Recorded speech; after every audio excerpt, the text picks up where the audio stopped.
Hari ini kita akan belajar dari satu kebenaran firman Tuhan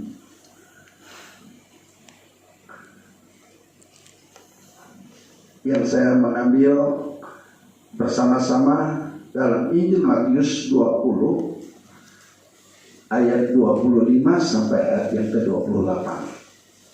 Tetapi Yesus memanggil mereka lalu berkata, "Kamu tahu bahwa pemerintah bangsa-bangsa memerintah rakyatnya dengan tangan besi, dan pembesar-pembesar menjalankan kekuasaannya dengan keras atas mereka. Tidaklah demikian di antara kamu. Barang siapa ingin menjadi besar di antara kamu, hendaklah ia menjadi pelayanmu." Boleh garis bawahi, ini bagian yang perlu kita renungkan sebentar. Menjadi pelayan. 27. Dan barang siapa ingin menjadi terkemuka di antara kamu, hendaklah ia menjadi hambamu. Sama seperti anak manusia datang bukan untuk dilayani, melainkan untuk melayani dan untuk memberikan nyawanya menjadi tebusan bagi banyak orang.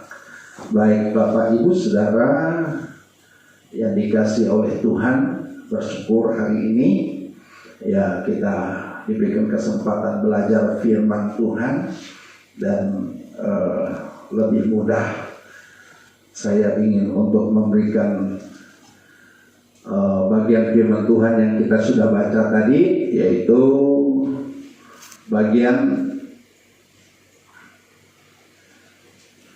ini yang sudah pemimpin yang berhati hamba. Bicara dengan pemimpin, sudah banyak jadi pemimpin, dan sekarang juga kita dipersiapkan menjadi para pemimpin ya, yang sangat luar biasa. Tuhan mengajar, Yesus mengajar kalimat yang sangat luar biasa. Kalau kamu mau menjadi besar, kamu harus siap jadi pelayan. Kalau mau menjadi pemimpin, dikatakan ya, kita harus menjadi hamba. Mau jadi terkemuka maksudnya. Kalau mau jadi pemimpin, siap jadi pelayan. Kalau mau jadi ya besar, mau terhormat, mau menjadi terkenal, ya kita belajar jadi hamba. Nah, ini suatu bagian yang sangat menarik untuk kita bisa pahami. Kalau baik yang bidang teologi, bidang mahasiswa, mahasiswi, kita dipersiapkan Tuhan jadi pemimpin. Dan apa yang Tuhan Yesus mengajarkan kepada kita semua sebagai hamba Tuhan? Karena itu kita bisa melihat bagaimana Tuhan sangat-sangat luar biasa mengajarkan kepada kita. Banyak orang memakai istilah hamba Tuhan tanpa mengerti kata tersebut. Ya, hamba Tuhan, kita sering disebut para pemimpin dan lain sebagainya ya. Kemudian mudah sekali, gampang sekali disebut itu hamba Tuhan. Sehingga kita kadang-kadang bisa ngaku-ngaku hamba Tuhan, ngaku-ngaku anak Tuhan, tanpa mempertimbangkan, tanpa memperhatikan yang sesungguhnya gimana sih model hamba Tuhan itu. Artinya bisa bergeser tatkala kita tidak paham ya, dengan kata itu. Hamba Tuhan bukan gelar saudara ya, bukan jabatan. Kalau kita melihat dari bagian kebenaran firman Tuhan itu, bukan pendetanya, bukan vikaris, bukan evangelis, bukan juga gelar-gelarnya. Ini yang perlu dipahami, kita belajar bersama-sama mulai dari semester pertama. Paham untuk kita tahu persis kala Tuhan panggil, kala Tuhan persiapkan, kita dipersiapkan menjadi pelayan. Kalau mau jadi pemimpin, kalau mau besar, siap jadi hamba. Nah, kata hamba yang sangat luar biasa inilah yang mau kita lihat. Apa itu hamba Tuhan? Siapa itu hamba Tuhan?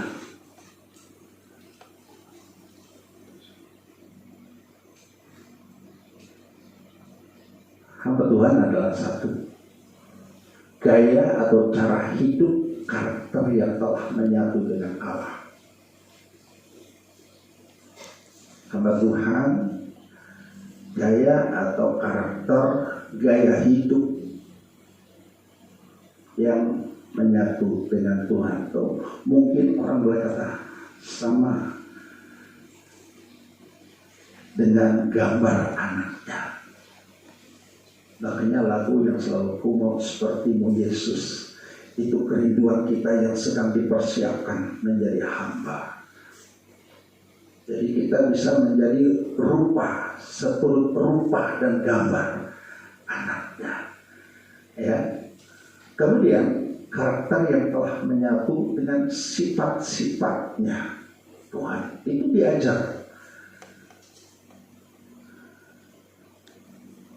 Dan ini gelar kemuliaan itu juga bukan gelar untuk apa? Gelar kemuliaan itu hamba. Makanya dikatakan sabaslah hai hambaku yang setia. Ya, hamba yang setia itu sebutan selamat, sabas. Hamba ini gelar kehormatan dari Allah kepada hamba-hambanya yang setia. Allah menghormati yang namanya hamba. Makanya kalau hamba Tuhan, kita sedang dipersiapkan jadi hamba Tuhan, kita akan belajar untuk bagaimana menyatu, bagaimana kita bergaya hidup, karakter diubahkan, yang disebut ciptaan baru, yang disebut lahir baru. Ada perubahan dalam kehidupan. Bapak Ibu yang dikasih dalam Tuhan, hamba Tuhan, ya, aslinya ini kan kita belajar pelayan, pekerja, pesuruh. Dan mungkin yang paling hina itu jomos. Ya, inilah yang disebut dulosnya itu. Yang dianggap hina pelayan, kalau konteks dalam perjanjian lama, yang disebut hamba dengan tuan itu jauh. Hamba itu bisa melakukan apa saja yang diperintahkan Tuhan. Kalau dia melawan, dia bisa dipecat, bahkan lebih tragis, dia bisa dijual. Itu dalam konteks antara hamba dan Tuhan. Tetapi dalam pelayanan kita melihat yang paling kotor, yang paling kasar itu jongos atau pesuruh yang kerja apa saja. Ya. Dan kita memang dipersiapkan untuk hal seperti ini di dalam pelayanan.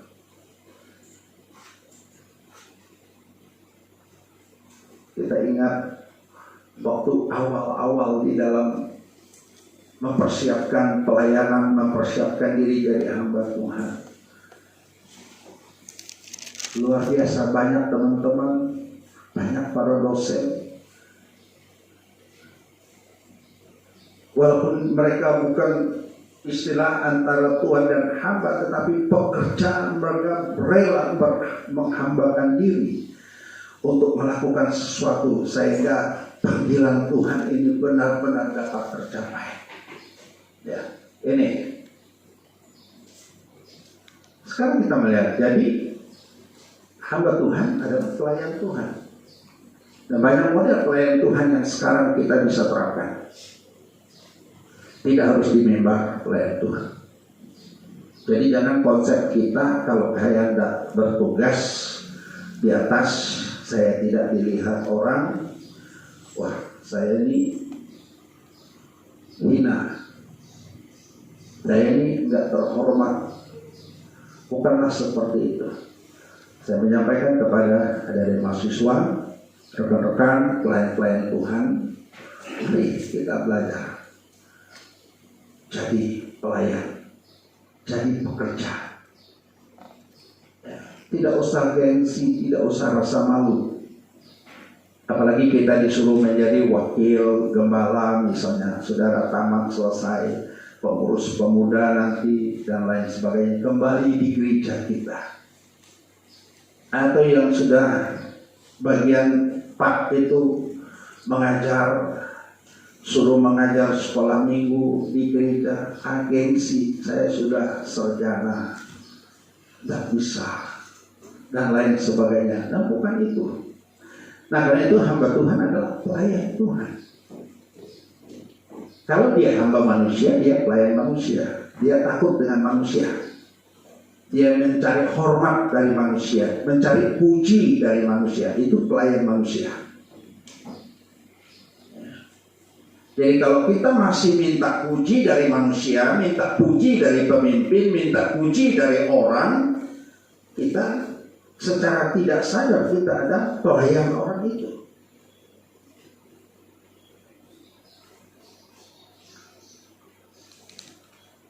Nah itu sebabnya sangat-sangat luar biasa kalau kita mau coba terus belajar. Yang berikut, kalau hamba iblis, nah ini tragis sekali. Kita melayani iblis. Ya, gerakan-gerakan iblis sekarang sudah luar biasa. Minta dia hormati, minta dia hargai, sombong, karena iblis yang buat dia dibuang ke bumi malaikat itu karena sombong. Nah, hamba Tuhan kalau udah mulai sombong itu awal kejatuhannya. Orang kalau sudah masuk dalam dunia kesombongan itu awal kehancuran hidupnya. Karena itu Tuhan Yesus mengatakan, aku benci orang congkak, tapi mengasihi orang yang rendah hati. Nah itulah hamba. Itulah hamba rendah hati. Sekarang gimana hati seorang hamba Tuhan? Bagaimana hati seorang hamba Tuhan yang harus kita capai, yang terus kita belajar, yang terus kita upayakan? Kita nggak ada yang sempurna. Selama di muka bumi, selama kita masih hidup, proses untuk penyucian, pengudusan, kesempurnaan itu terus terjadi. Nah bagaimana hati seorang hamba, hati seorang pemimpin yang harusnya berkenan kepada Tuhan? Yang pertama, ini yang Tuhan mau, seperti yang kita telah baca. Dia mengutamakan hubungannya, keintiman dengan Tuhan. Antara tuan dan hamba itu mesti ada hubungan. Kalau seorang hamba sudah tidak mau dengar tuannya, berarti ada masalah. Apalagi tidak ada hubungan, tidak bangun hubungan. Nah kita dengan Tuhan, tatkala kita menjadi hamba Tuhan, kita mesti bangun komunikasi, bangun keintiman. Itu ciri hamba Tuhan. Jadi bukan tunggu mau ada tugas baru kita mati-matian belajar khotbah, cari sana cari sini ayat-ayat pendukung. Ini rekan-rekan calon-calon gembala-gembala, Ada begitu banyak kita kesulitan, sibuk dengan segala hal yang tidak penting dibanding dengan membangun komunikasi dengan Tuhan. Kenapa? Tatkala kita bangun komunikasi, keintiman kita, di situ letak kekuatan kita. Kenapa? Karena kalau kamu bangun dengan kekuatan dengan Tuhan, Allah, Alkitab bilang dia adalah sumber kekuatan kita. Jadi kalau kita bangun komunikasi kita, persekutuan kita dengan Tuhan, inilah yang menjadi penentu kita bisa disebut hamba Tuhan atau tidak. Kalau enggak, kita hanya cari pujian manusia. Wah, hebat itu. Nah, kalau orang bilang muji kita udah mulai jatuh. Kita mulai bersungut, kita mulai marah dengan orang. Kenapa enggak puji? Saya sudah belajar mati-matian, saya sudah mati-matian hanya untuk cari pujian orang. Tuhan tidak tertarik dengan satu pilihan. Tuhan tidak tertarik. Itu sebabnya teman-teman, calon-calon gembala, calon-calon pemimpin, ya, saudara sedang dipersiapkan di tempat ini. Saudara sedang digodok. Mari kita belajar sama-sama. Di sini banyak teman-teman dosen yang sudah puluhan tahun mengabdi diri menjadi banyak tantangan, banyak yang harus mereka lewati. Ya, sebagian saya tahu persis, ada yang sama dengan saya waktu belajar, ada yang senior. Mereka menceritakan. Saya belajar banyak dari Pak Pendeta Eliezer. Waktu saya kuliah, beliau juga kuliah, tapi waktu itu saya juga merangkap gembala sidang. Sebagai mahasiswa, zaman-zaman masa kami dulu enggak bekerja, semua bekerja. Mau mengharap orang tua enggak mungkin. Jadi kami bekerja bersama. Saya sempat jual botol, jual donat di kantin. Tanda-tanda ini. Saya jual donatnya, Ibu Puji masih lihat semua susulan. Ada kantinnya di sebelah sini dulu. Titik di situ. Hanya untuk cari. Pak Lesa masih pakai sepeda engkol juga dulu. Oh ya.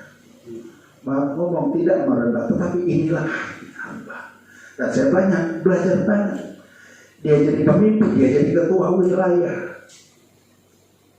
Jadi pekerjaan hamba, pekerjaan yang kita lakukan tidak menghalangi kita menjadi seorang pemimpin. Walaupun orang menganggap itu rendah. Dan ini yang saya ingin transfer kepada mahasiswa-mahasiswi. Mari belajar. Kalau mau jadi pemimpin, belajar melayani. Mau menjadi terkenal, yuk rendahkan diri jadi hamba. Dan ini yang sangat penting. Jika keintiman dengan Tuhan tidak, ya, jika kita intim dengan Tuhan, jika kita intim dengan Tuhan, dia tidak akan membiarkan dosa, tidak membiarkan kesalahan menguasai hidupnya. Dia akan menjauhi dosa dan menjauhi kejahatan. Dia akan lari dari itu. Orang yang intim dengan Tuhan, dia gak betah biarkan dosa ada dalam hidupnya. Mesti dia selesaikan, mesti dia datang, Tuhan ampuni saya. Nah itu ciri orang, ya. Orang yang intim dengan Tuhan, satu, semua dosa harus dibereskan. Karena mau dekat sama Tuhan, banyak ayat yang katakan, Kalau kamu mau mempersembahkan sesuatu dalam perjalanan kamu, ingat ada sesuatu yang belum beres. Tinggalkan dulu persembahanmu itu, kata Tuhan. Kamu beresin dulu. Setelah itu baru kamu datang. Jadi kalau ada hatimu yang belum beres dengan sesama, kita hamba-hamba Tuhan, rekan-rekan sekerja nggak beres. Kita mau lakukan pelayanan, Tuhan nggak tertarik. Karena yang diomongkan hanya ilmu, bukan gaya hidup. Makanya dia kalau mau persembahkan sesuatu, mau datang kepada Tuhan, teringat kita ada sesuatu dengan saudaramu, tinggalkan dulu dan kamu balik persembahkan itu, bereskan itu, baru kamu datang lagi. Jadi dia tidak mau biarkan dosa. Itu orang yang intim dengan Tuhan. Ciri-ciri orang intim dengan Tuhan seperti itu. Dia tidak simpan kesalahan. Dua, cirinya suka firman. Suka firman artinya dia senang dengar suara Tuhan. Dia akan baca Alkitab, baca, dan itu menjadi kebutuhan rohnya. Bukan hanya kebutuhan saat saya ditugaskan. Ya, kalau saya ditugaskan memang itu yang buat kita capek. Tapi kalau dia memang suka, jadi dia setiap hari mesti baca, setiap hari mesti belajar, setiap hari mesti buat catatan-catatan khusus. Itu ciri hamba Tuhan. Jadi khotbah enggak dibuat semalam untuk hari Sabtu, buat malam dan Minggu mau dikhotbahkan. Itu ilmu. Itu ilmu, bukan gaya hidup. Jadi saya sampaikan ini, teman-teman, mari siapkan diri kita belajar supaya hati Bapa itu benar-benar dicurahkan kepada orang yang punya keintiman dengan Tuhan. Suka firman Tuhan. Lalu yang ketiga, suka bicara dengan Tuhan. Bicara artinya ada waktu berdoa. Datang pada doa, bersyukur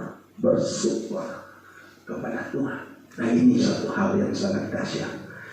Jadi cirinya semua yang menghalangi dibereskan. Yang kedua, suka akan firman. Itulah ciri hamba Tuhan. Ia suka bicara dengan Tuhan. Ya, ini dia. Mau dengar, mau melayani atau bekerja, dan mau berkorban. Jadi untuk mendapatkan seperti itu harus rela korban. Kamu harus mungkin perpanjang waktumu kalau kamu sibuk dengan yang lain, dengan keluarga. Kamu sendiri yang punya keintiman, kamu harus asingkan waktu. Mungkin lebih panjang waktu daripada waktumu dengan anak, kalau yang sudah keluarga, waktumu dengan istri, dan membangun keintiman itu secara khusus. Ya, itu yang indah. Ya. Lalu yang kedua, harus dikenal. Ini hamba. Pemimpin yang berhati hamba harus dikenal sebagai orang yang dapat dipercaya. Konteks kembali lagi antara hamba dan tuan. Kalau hamba tidak bisa dipercaya tuannya, suka nipu tuannya, suka nyuri barang tuannya, itu langsung dipecat, langsung dijual bisa. Harus dapat dipercaya. Mau bersih-bersih ruangan tuannya, mau menyiapkan makanan tuannya, dia harus dipercaya. Nah, dalam konteks kita hari ini, bagaimana seorang hamba Tuhan? Dia harus dapat dipercaya. Firman Tuhan dalam 1 Korintus pasal 4 ayat 1, kita baca sama-sama. 1, 2, 3. Demikianlah hendaknya orang memandang kami sebagai hamba-hamba Kristus yang kepadanya rahasia Allah.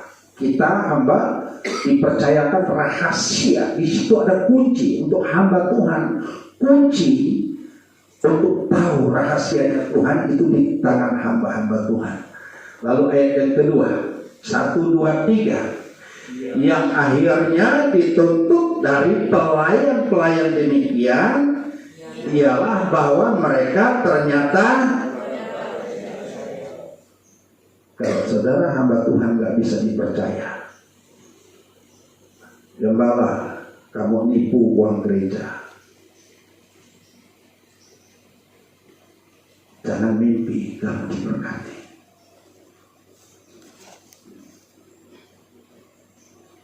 Saya mau katakan ini semua sebagai hamba Tuhan. Orang kan melihat, nggak lihat sempurnanya, nggak ada yang sempurna. Tapi kalau yang di depan mata aja kita nggak bisa dipercaya, gimana orang bisa percaya dengan kita? Omong kosong. Sampai misalnya saya bisa pakai rokok tentang kejujuran, tentang dapat dipercaya, saya nipu, saya korupsi. Sekali mungkin bisa kita tutup itu 2-3 kali.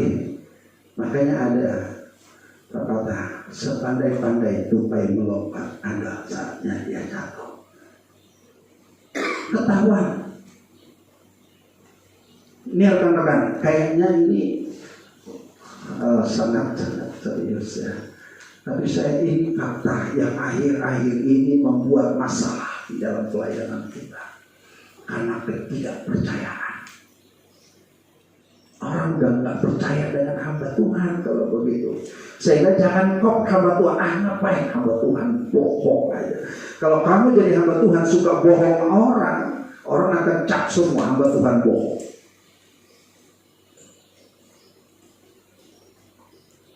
Nggak bisa dipercaya. Nah, hari ini mari perbaiki. Belum terlambat. Tuhan ingin kita disempurnakan. Ini yang Tuhan mau. Kita harus dapat dipercaya. Semua pemimpin akan dihargai, akan dihormati orang jika ia dapat dipercaya. Nggak perlu latar belakang kamu seperti apa, tapi kamu pemimpin, kamu akan dihormati orang kalau kamu dapat dipercaya. Sehingga Alkitab begitu banyak telah menjelaskan kepada kita. Yang kecil kita mulai bertanggungjawabkan.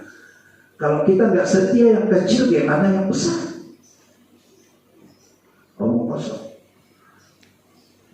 Dan ini yang saya membawa kita belajar sebagai hamba Tuhan. Saya perlu belajar dan terus belajar untuk membuat kehidupan pelayanan kita semakin dihargai orang. Semakin dihormati oleh banyak orang.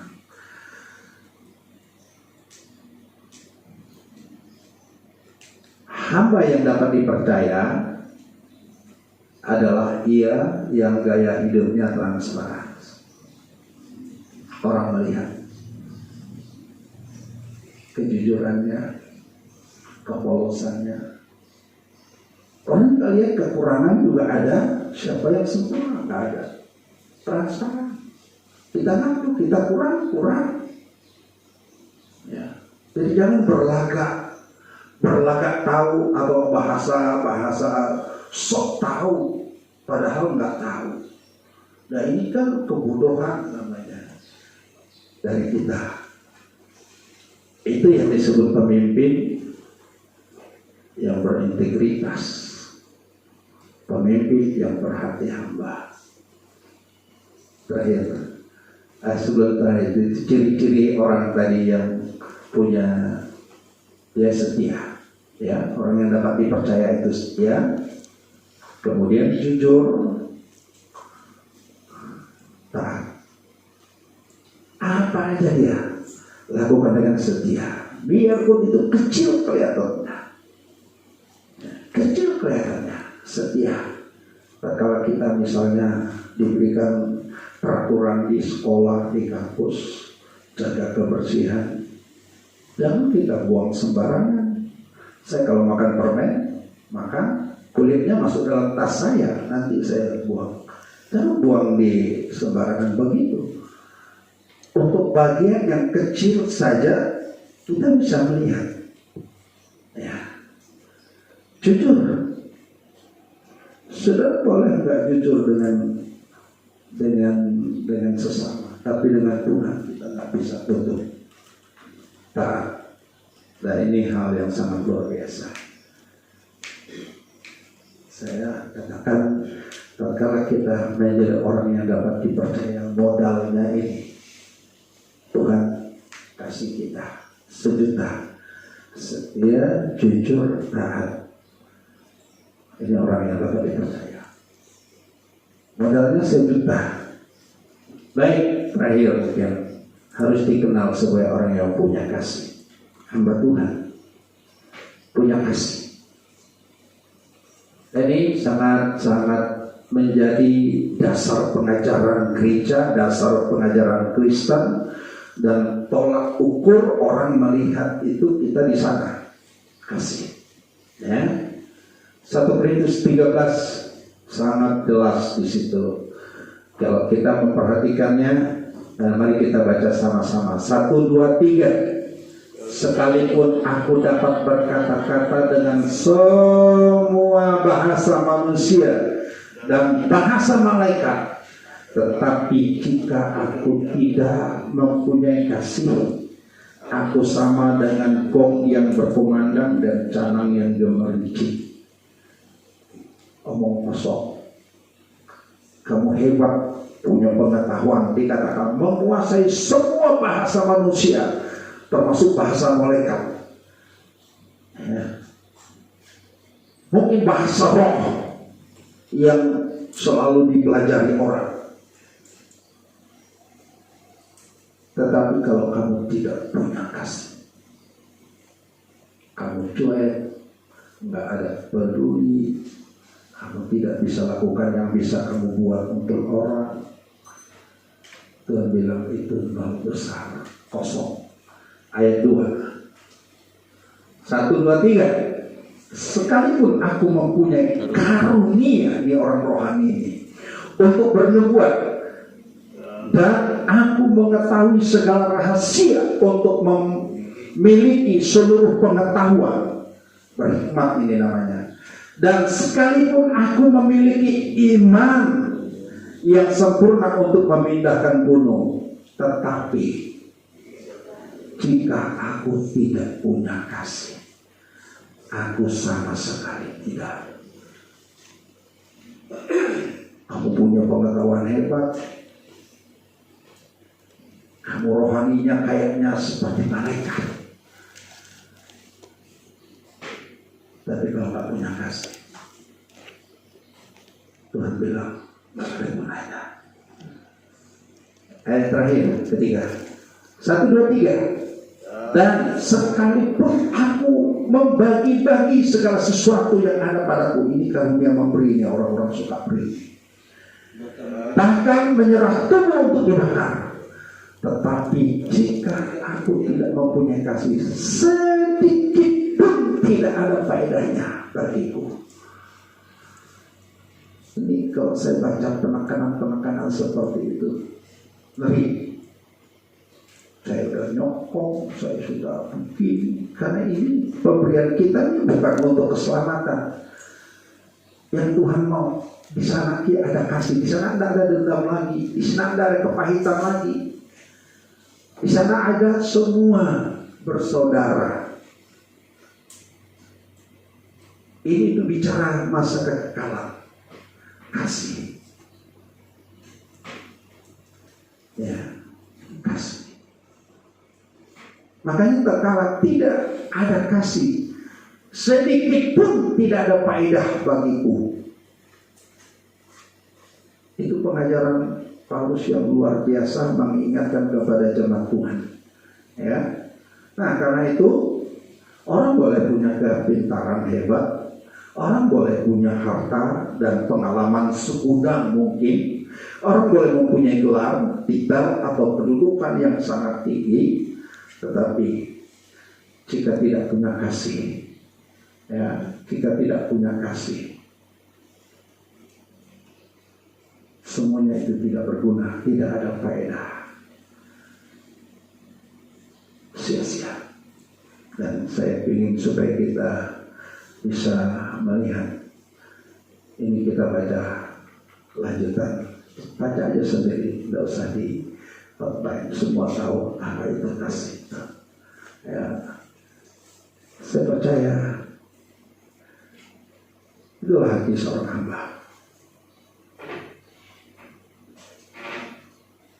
Sebagai kesimpulan hari ini, dari hati seorang hamba Tuhan dapat dilihat dari ciri-ciri yang diajarkan oleh firman Tuhan Allah atau yang diajarkan Alkitab, dan itu menjadi sasaran kita, yaitu punya hubungan intim dengan Tuhan. Yuk belajar intim, upayakan ambil keputusan, saya harus dekat sumbernya.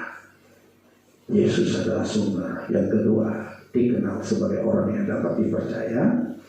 Dan yang ketiga, dikenal sebagai orang yang punya kasih. Kiranya Tuhan tolong kita hari ini